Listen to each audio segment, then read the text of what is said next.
Good morning, Coach Kelly here with one of my very best clients, Gio Laverty. So this is actually a follow-up nutrition session from about 45 days ago. We met then and we did an official reboot, and this is our first time to formally get back together and share with you what we've accomplished. So 45 days ago, Gio weighed in about 342. And this morning he weighed in at 322. So we've made some significant progress, in the last few days. So, Gio, what's been working for you?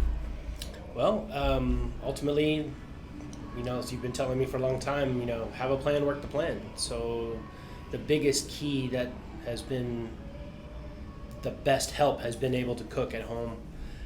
Doing my meal prep, I take approximately 2.5 to 3 hours once a week to prep my meals for the whole day. That doesn't mean I don't cook more, but I get the majority of my stuff done and then I reinvent it as we go. So portion control, looking at calories, trying to follow the plan that you've given me over the years. So it's interesting, I just did, and I'll be publishing this video hopefully this weekend, but I interviewed, he is a true hero to me, nutritionist Keith Klein in Houston. He retired just a couple of years ago, but his career spanned 40 years. I mean, he worked with some of the most elite athletes, male and female in the world, as well as a ton of people just like us off the street. Mm-hmm. But one of the things that Keith teaches is that if you will identify the top 5 things that hold you back, inevitably one of those will be a lack of cooking and relying on your own food as opposed to eating out. And he said for most people, that is the thing, that once you adopt the habit of relying more on your own food and skipping the restaurants, that's where people really see a big difference. And so I'm proud of you. Well, thank you. That's awesome. Yes, it's been educational. And the one thing, have some good support at home. My sister gets the benefit of eating my phenomenal cooking. And but she has also even said to me how great and consistent I've been. So from a consistency perspective, I've been at the gym now anywhere between 4 to 6 times a week. I do my scheduled programs that Kelly has designed for me, as well as come in and do some cardio and things like that. And above and beyond being a fifth of the way through my journey, which to me is a tremendous milestone, I've also gotten some other benefits that I didn't really consider as we began our journey, documented anyway. And that is that my breathing has gotten really much better. I have sleep apnea, so I sleep with a CPAP machine. And for, many years I was taking a over-the-counter item to help me breathe, which you're only supposed to take for 3 days. And I've been able to functionally kick that in the last 45 days. What were you taking? Afrin. Okay. And so, because mine is a nose pillow machine, and so, but being able to say that I don't have to rely on that anymore is phenomenal. I've even fallen asleep without my machine, not felt any adverse actions like that. I've also taken my belt, which traditionally has 6 notches on it. And I'm on the last one now, so it's time to get a new belt. That's awesome. Which is really cool. So it's those are just some of the benefits. The number, I struggle, and you've had many talks about this, about not being a slave to the scale, but it's tough. I want to see that number go down. But it's important, as you've been telling me, to look at those other benefits. And ultimately, just very happy with those results. They're no longer surface results to me. If I can continue with this consistency, which is the plan, then hopefully in another 45 days we'll have another leg chopped from this animal. We'll be able to keep moving. So one of the things I'm going to let Gio share, and it was actually a surprise because I had shared this with him. I'd shared it with a number of clients, but I didn't know he was doing it. And teaching the idea that we humans are driven by proof of progress. Mm-hmm. And I'd learned that, but I love to tell the story of Jerry Seinfeld. I'm not going to share it this morning, but bottom line, tracking. Whatever the goal is, there's power in tracking. There's power in seeing your progress. And so I had shared with Gio the idea of just using a wall calendar, simple wall calendar. And for him, he's been tracking, I'm gonna let him elaborate, he's been tracking exercise, he's been tracking staying out of the suites, etc. And I didn't even know he was doing that for a period of time. And then he shows me on his phone what he's doing at home. I was so proud of him, I didn't even know. So tell them more. Yeah, so I've had a wall calendar for a few years now, and I started to incorporate the fitness journey into the wall calendar, and so I started to track my activities. So I just keep it simple. Every day I have the calendar for other reasons as well, but every day I will mark when the day has ended and kind of if I've done any activities. So I'll mark with a W when I've done a workout, a minimum 30 minutes. I don't track if I've gone 2 hours, as a for instance. But then I also, for the pandemic, had picked up ballroom dancing. So I like to go and down in the downtown areas here in Dallas and surrounding areas. There are some pretty decent clubs to go and use that skill. He is awesome, by the way. I've seen videos. He's amazing.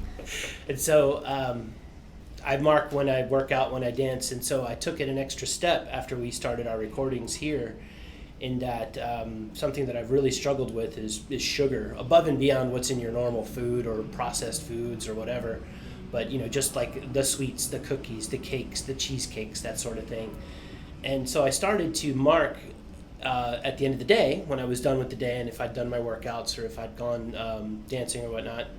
And in the morning, if I haven't had a sweet that evening, I mark with a little check mark whether or not I gave in to my urges, because that has really been a struggle. And ultimately, it goes back to what you described about building habits, trying to build new habits. So by doing this, I was able to track that in 45 days, I did fall. I did fall down and have some sweets, but I was only 13 of those 45 days. And to me, it wasn't 44 days out of 45 days, right? So what a tremendous way to keep myself accountable and also have a little goal to shoot for every day, right? If I don't give in to the urges, and I'm human. If I do, I do, and I don't mark it that day. But then I get to see that I don't have a check mark for that day. So that has been really helpful using the calendar to mark these things. What's the approximate reduction in sweets? It's got, 13 out of 45 is approximately 60% reduction. So I'm super proud of him for doing that. But then also want to make a point. One of the very first videos that I created is titled, "You Don't Have to Be Perfect." Gio has not been perfect, and yet he's lost a ton of weight in the last 45 days. But that included some sweets. It included a few adult beverages along the way. It's not been perfect. You don't have to be perfect to make progress. And people beat themselves up so much thinking that they have to be perfect.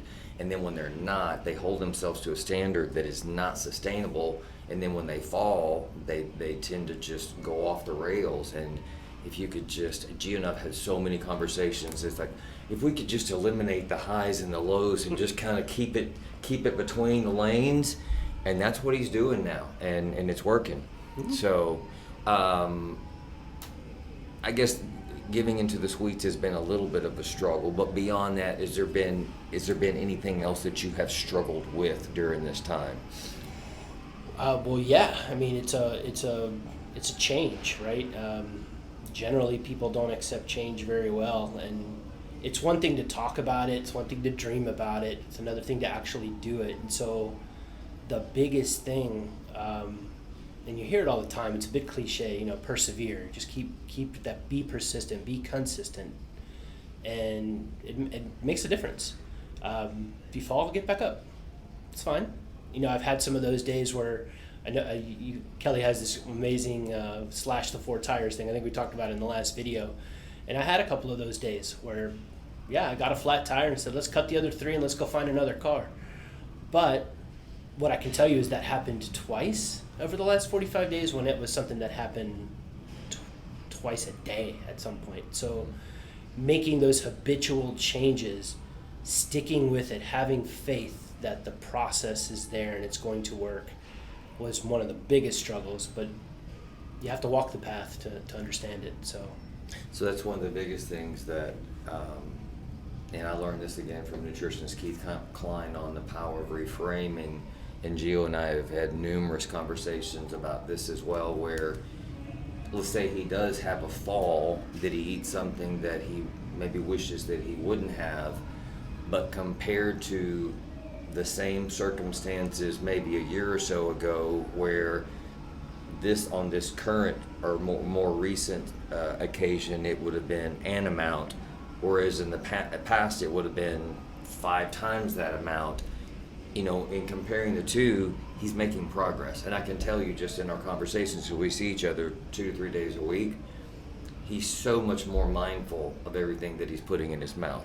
And I always ask the question, what's the best thing that you've done with your food since I've seen you last, or just how you're doing with your food. So I'm always going to ask. And he's so much more mindful than in the past. He's just more mindful with his daily decisions. There's another point that I want to make, that, and I've shared this with him. You have to give yourself credit for the effort that you're putting in. The scale's not going to always give you the answer that you're looking for, or say the feedback that you're looking for. That does not discount the effort that you're putting in. And it may be as simple as you got to tweak your processes. But when the scale is a source of information. It's not good information, it's not bad information, it's just information. Now, if it's not consistent with what you're looking for as far as your goals are concerned, then you just got to tweak your processes. But that does not negate the hard work that you're putting in.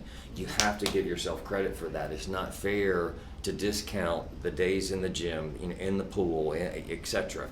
So, you're doing good. Yes, sir. So,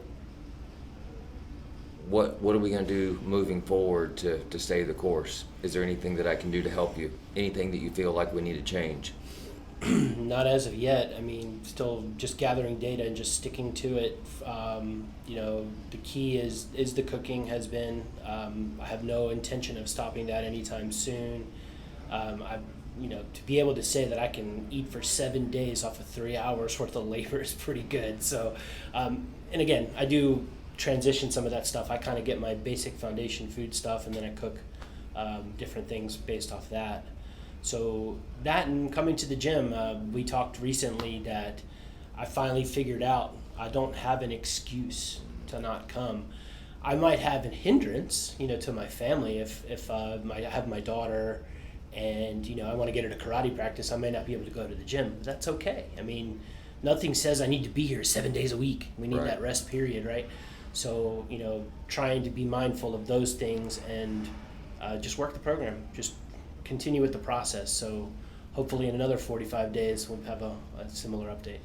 All right. Well, thank you, Gio, for your time. We'll wrap this up, and we will see you in another 45 days. Good deal. Thanks, Kelly. Thank you.